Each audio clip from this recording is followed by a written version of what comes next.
የተወሰኑ የመንፈሳዊ ብስለት ደረጃዎችን ልንገራቸው። አንድ ሰው ወንጌል ሰማ፣ ከዛ በኋላ በልቡ ያ ብርሃን በራ፣ ጌታን ተቀበለ፣ የመንፈሳዊ ሕይወት ወይም ደግሞ የጌታ ኢየሱስ ክርስቶስ ደቀ መዝሙርነት ሕይወቱን ጀመረ።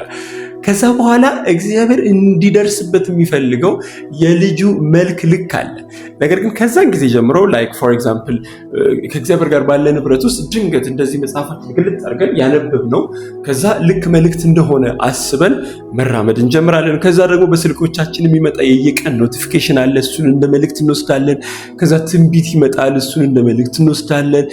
በተለያየ መንገድ እርግጠኛ ባልሆንበት ሁኔታ የሚመጡ የሆኑ ነገሮች ስለ እግዚአብሔር ከኛ ጋር ስላለው ነገር በጭንቀታችን ጉዳይ በከበደን ነገር ላይ የሆኑ ንግግሮች እንደሆኑ እንድናስብ እንሆናለን ማለት ነው።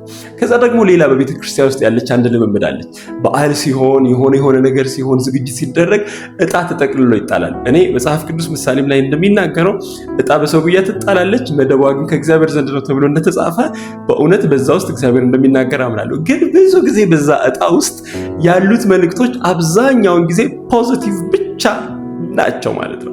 እሱ ብቻ ደግሞ አይደለም፣ ያንን የትኛውም ጥቅስ ቢደርሰን ያን የደረሰንን ጥቅስ እንዴት አድርገን ለራሳችን ከስተማይዝ ማድረግ እንዳለብን፣ እንዴት ለራሳችን በሚመች መልኩ መተርጎም እንዳለብን እናውቃለን ማለት ነው። እግዚአብሔር ግን የሚፈልገውን የመንፈሳዊ ብስለት ደረጃ ልንገራቸው።